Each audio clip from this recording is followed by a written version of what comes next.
کے اندر پاپ اور گناہ کا جذبہ جنم لے سکتا ہے۔ آپ مجھے بتائیں جس مذہب میں بکری کے تھنوں کو دیکھنے سے بچنا تقویٰ کے قریب ہے، جس مذہب میں عورتوں کے سوکھتے ہوئے کپڑوں کو دیکھنے سے رکنا یہ تقویٰ سے قریب ہے۔ ایک بات اور سن لیں، حضرت سیدنا عیسیٰ علیہ السلام نے فرمایا عورت اگر کسی جگہ پر بیٹھ جائے اور اس کے بیٹھنے سے اس کے جسم کی گرمی کی وجہ سے وہ جگہ گرم ہو جائے تو جب تک کہ وہ جگہ میں گرمی اس عورت کے جسم کی باقی رہے اس وقت تک مرد اس جگہ پہ نہ بیٹھا کرے۔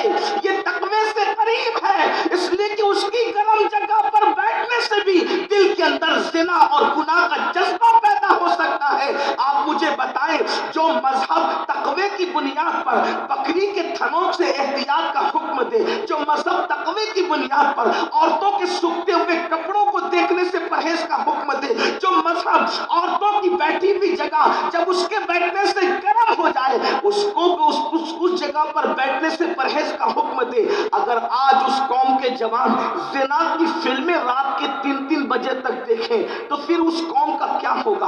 اس قوم کو ترقی کیسے ملے گی؟ میں کسی اور کی بات نہیں کرتا، اپنے آپ میں ڈوب کر سوچو، مجھے نہیں پتا تم کیا کرتے ہو لیکن اپنے آپ میں ڈوب کر کے سوچو، ذرا توجہ تو کرو۔ اللہ تمہاری آنکھوں کے بارے میں تم سے پوچھے گا کہ تم نے کیا دیکھا ہے اور کیا دیکھ رہے ہو۔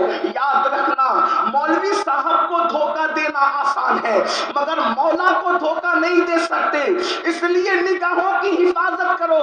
اور یہ بھی یاد رکھنا جو اپنی نگاہوں کا غلط استعمال کرتا ہے، اللہ کے رسول صلی اللہ علیہ وآلہ وسلم فرماتے ہیں قیامت کے دن اس کی آنکھوں میں آگ کی سلاخیں ڈالی جائیں، آگ کی سلاخیں۔ آج اس معاملے میں ہمارا جوان بڑا کمزور ہے، آنکھوں کو ہم نے معاذ اللہ آوارہ کر دیا۔ ہم جب لوگوں کے درمیان ہوتے ہیں تو ولیوں کی طرح بات کرتے ہیں اور جب ہم تنہائی میں ہوتے ہیں تو ہماری کیفیت کیا ہوتی ہے؟ آئیے ایک حدیث پاک سنیے اور اس کے بعد میں اپنی گفتگو کو مکمل کروں۔ اللہ اکبر۔ ایک دن اللہ کے رسول علیہ السلام نے جنت نعیم کا ذکر فرمایا۔ 8 جنتیں ہیں۔ جنتیں کتنی ہیں؟ 8۔ جنت الفردوس ہے، آپ نے سن رکھا ہے۔ اسی طرح جنت میں ایک جنت ہے جسے جنت نعیم کہتے ہیں، جنت نعیم۔ اور جب اللہ کے رسول صلی اللہ علیہ وآلہ وسلم نے جنت نعیم کا ذکر کیا اس لیے کہ حضور تو وہ جنت دیکھ چکے تھے،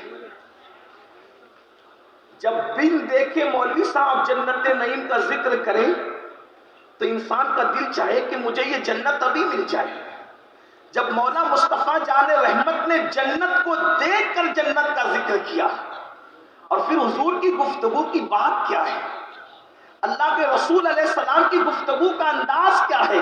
میرے امام کہتے ہیں میں نثار تیرے کلام پر ملی یوں تو کس کو زبان نہیں، وہ سخن ہے جس میں سخن نہ ہو، وہ بیاں ہے جس کا بیاں نہیں، فصحا عرب کے بڑے بڑے تیرے آگے یوں ہے دبے نچے، کوئی جانے منہ میں زبان نہیں بلکہ جسم میں جان نہیں۔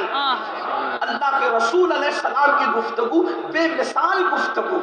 اللہ کے رسول علیہ السلام نے جب جنت نعیم کا ذکر کیا، اس جنت نعیم میں حوریں کیسی ہوگی، جنت نعیم کے اندر نعمتیں کیسی ہوگی، جنت نعیم کے اندر نہریں کیسی ہوگی، جنت نعیم کے اندر محلات کیسے ہوں گے، جنت نعیم کے اندر